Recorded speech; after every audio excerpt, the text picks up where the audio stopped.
আগের কথা মতোই দ্বিতীয় ভিডিও আমরা শুরু করছি কোশ্চেন নাম্বার 7 দিয়ে। 4-এর দাগের এটা 4-এর দাগের 6 নম্বর অঙ্ক। তো 4-এর দাগের 6 নম্বর অঙ্কে বলা আছে x square minus 1 plus x K square into x plus half into 1 plus K square plus k to the power 4 equals to 0 হলে সমীকরণটির বীজদ্বয় আলফা ও বিটা হলে আমরা প্রমাণ করব যে alpha square plus beta square is equal to K square. সমীকরণটা প্রথমে এখানে লেখা হয়েছে x square minus 1 plus K square into x plus half into 1 plus K square plus K 4 equals to 0। তাহলে বীজদ্বয় যথাক্রমে এখানে আলফা ও বিটা, তাহলে আলফা প্লাস বিটা অর্থাৎ বীজদ্বয়ের যোগফলের ফর্মুলা হচ্ছে minus of b by a. এটা বি পদ, এটা এ পদ, এটা সি পদ। মাইনাস কমন দিয়ে minus of 1 plus K square by 1, তো মাইনাসে মাইনাসে প্লাস হয়ে গেল 1 প্লাস কে স্কোয়ার, যেহেতু ভাগে 1 তাহলে 1 প্লাস কে স্কোয়ার। আলফা ইন্টু বিটা বীজদ্বয়ের গুণফল, তার ফর্মুলা হচ্ছে সি বাই এ, অর্থাৎ এখানে সি পদ হচ্ছে half into 1 plus K square plus k to the power 4 divided by 1, তাহলে ওটাই রয়ে গেল 1 plus K square plus K 4 divided by 2। So alpha square plus beta square বীজগণিতের সূত্র থেকে আমরা জানি alpha plus beta whole square minus 2 alpha beta. তাহলে এখানে মানগুলো যথাক্রমে বসিয়ে নিচ্ছি। 1 প্লাস কে স্কোয়ার, এই যে আলফা প্লাস বিটার মান পেয়েছি আমরা 1 প্লাস কে স্কোয়ার, এখানে হোল স্কোয়ার যেহেতু আছে তাহলে ওরও হোল স্কোয়ার হয়ে যাবে, minus 2 alpha beta 2 into alpha বিটার মান হচ্ছে এই যে হাফ ইন্টু 1 প্লাস কে স্কোয়ার প্লাস কে 4, সেটা বসানো হয়েছে, অর্থাৎ 2 আর হাফ কাটাকুটি হয়ে গেছে। 1 প্লাস কে স্কোয়ারের হোল স্কোয়ার ফর্মুলা লেখা হয়েছে 1 প্লাস 2 কে স্কোয়ার প্লাস কে 4 মাইনাস 1 প্লাস কে স্কোয়ার প্লাস কে 4, তা যোগ বিয়োগে কাটাকুটি করে k square. Question number 7,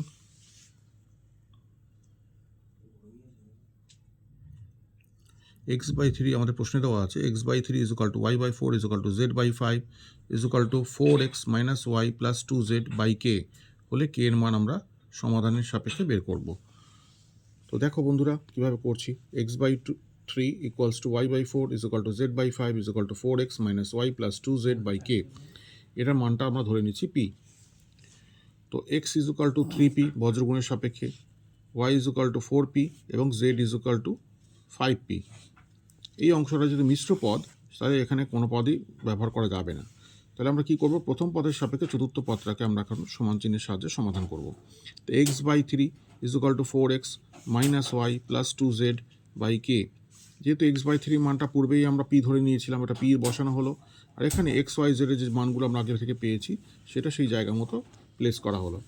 4 into 3p minus ওয়াইয়ের জায়গায় 4p প্লাস 2 ইন্টু জেডের জায়গায় 5p ভাগে কে। তো এখানে গুণটা করে নেওয়া হচ্ছে, বাম পক্ষে আছে পি সমান চিহ্ন 4 3 12p minus 4p plus 5 2 10p ভাগে কে, বাদিকে পি রয়েছে, যোগ বিয়োগ করলে এখানে হয়ে যাচ্ছে 18p বাই কে, তা পি পি কেটে দেওয়া হলো দুপক্ষে, তাহলে কে ইজ ইকুয়াল টু 18। এবার নেক্সট অঙ্ক কোশ্চেন নাম্বার 9। প্রশ্নে দেওয়া আছে x varies as to y cube, x y কিউবের সাথে সরল সম্পর্কযুক্ত, ওয়াই জেডের ঘন মূলের সাথে সরল সম্পর্কযুক্ত, তাহলে এক্স এবং জেডের মধ্যে সম্পর্ক কী হবে। তো দেখো সমাধানটা, x varies as to y cube এবং y varies as to z cube, cube root of z, cube root of z.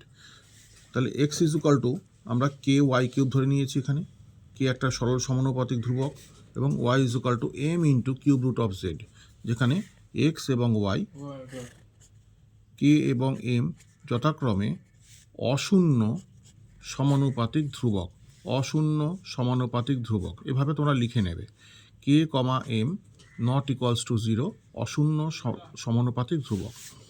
তাহলে দেখো আমরা কীভাবে করছি, এক্স ইজ ইকুয়াল টু কে এর জায়গায় কে বসানো হয়েছে, ওয়াই কিউব আছে লক্ষ্য করো ওয়াই কিউব, তা ওয়াইয়ের মান আমরা কী পেয়েছি m into cube root of z, m into cube root of z যেটা বসানো হয়েছে ওয়াইয়ের পরিবর্তে, তার মাথায় ঘন, তার পাওয়ারটা কিউব করা হচ্ছে।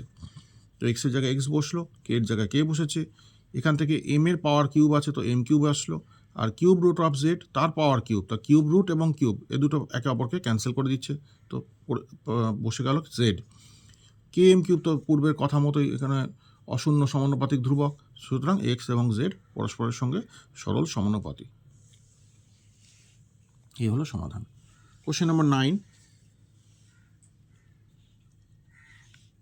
দেখো প্রশ্নটা কি দেওয়া আছে, 101 বিয়োগ 111 K1 বাই K1 প্লাস 101 বিয়োগ 111 K2 by K2 plus 101 minus 111 K1 by K1 plus 101 minus 111 K2 by K2 plus 101 minus 111 K3 by K3 equals to 0 হলে তাহলে K1 raise minus 1 K2 plus K2 raise minus 1 plus K3 raise minus 1 এই যোগফলের মান কত? তো দেখো সমাধানটা কীভাবে করা হচ্ছে। এইভাবে আমাদের প্রশ্নের যে শর্তটা সেটা দেওয়া ছিল, 101 minus 111 K1 by K1 plus 101 minus 111 K2 by K2 plus 101 minus 111 K3 by K3 equals to 0। এখানে যদি আমরা আংশিক ভাগ প্রক্রিয়া প্রয়োগ করি তাহলে K1 দিয়ে 101কে ভাগ করব, K1 দিয়ে 111 K1কেও ভাগ করব। তাহলে এখানে ভাগ করলে 101 বাই K1 মাইনাস 111 প্লাস পরের পদে আসছি 101 বাই K2 মাইনাস 111 প্লাস শেষ পদে আসছি 111 by K3 minus 111 equals to 0। তা যেগুলো অশূন্য মানে যেখানে কনস্ট্যান্ট টার্ম বলে কিছু নেই, মানে K1 K2 K3 ইত্যাদি কিছু নেই, সেই পদগুলোকে সমান চিহ্নের ডান পক্ষে আমরা পাঠিয়ে দিচ্ছি। মাইনাস 111 দেখো 3 বার করে আছে, সেগুলোকে যদি আমরা ডান পক্ষে পাঠিয়ে দিই তাহলে 111 3 বার করে আসলো। আর বাম পক্ষে যেগুলো মানে K1 চিহ্ন বা K1 K2 K3 চিহ্ন যুক্ত আছে সেখান থেকে 101টা যেহেতু তাদের সবার সাথে ইনভলভড, তো 111টাকে কমন নেওয়া হলো। তো 111 into 1 plus K1 plus 1 by K1 plus 1 by K2 plus 1 by K3 equals to 111 গুণ 3। তো 111 যেহেতু 101টা কমন নেওয়া হয়েছে তাহলে 101টা কমন নেওয়ার পর আমরা কী পেয়ে গেলাম, K1 raise minus 1 K2 plus K2 raise minus 1 plus K3 raise minus 1 equals to 333। তাহলে এটা যদি 101টা গুণে ছিল ভাগে না বিদে 333 ভাগে 1। কোশ্চেন নাম্বার 11, যেহেতু 10-এর অঙ্কটা আমরা আগেই সমাধান করে নিয়েছি, তোমাদের নিশ্চয়ই মনে আছে 10-এর অঙ্কটা আমাদের সমাধান হয়ে গেছে।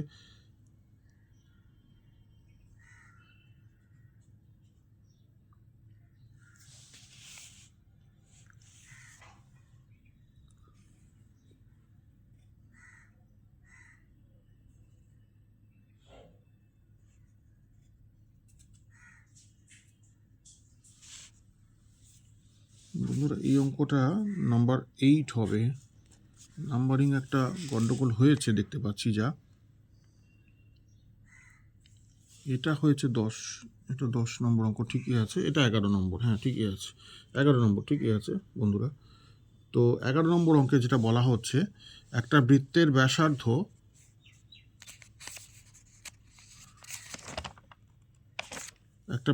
ব্যাসার্ধ 13 সেমি, ওই বৃত্তের কেন্দ্র থেকে 24 সেন্টিমিটার দূরে কোনো জ্যায়ের দূরত্ব নির্ণয় করো। তো দেখো কি করা হচ্ছে, প্রশ্ন অনুসারে এখানে ছবি আঁকা হয়েছে। এবি একটা বৃত্তের জ্যা, ও হচ্ছে বৃত্তের কেন্দ্র, ওখান থেকে ওপি লম্ব আঁকা হয়েছে। তা 24টাকে যদি দুভাগে ভাগ করা, লম্ব করার ফলে এটা দুটো অংশ সমান অংশে ভাগ হচ্ছে, এটা এদিকে 12 ও পাশে 12। মধ্যবিন্দু যেটা ওর লম্ব পাদবিন্দু সেটাকে পি ধরা হচ্ছে। তাহলে ওবি যেটা ব্যাসার্ধ তার মাপ 13, আর এখানে পিবি আর এপি দুটো সমান, সেটা 12 সেমি করে। এখানে ওপির দূরত্ব বার করতে হবে পিথাগোরাসের উপপাদ্য অনুসারে। দেখো কী করছি, ওপিবি যে ছবিটা আছে ওপিবি, এটা একটা সমকোণী ত্রিভুজ যার পি কোণটি সমকোণ, লেখা আছে ওপি square plus PB square is equal two Obi square. OP square plus 24/2 যেহেতু 24-এর মানে অর্ধেক, এটা is equal two 13 square. OP square plus 12 square is equal two 169। তাহলে ওপি স্কোয়ার ইজ ইকুয়াল টু 169, যোগ চিহ্নটা ঘুরিয়ে দিলে বিয়োগ চিহ্ন হয়, is equal two OP square is equal two কিন্তু বিয়োগ করে 25 অর্থাৎ 5 স্কোয়ার, সুতরাং ওপি ইজ ইকুয়াল টু 5 সেন্টিমিটার।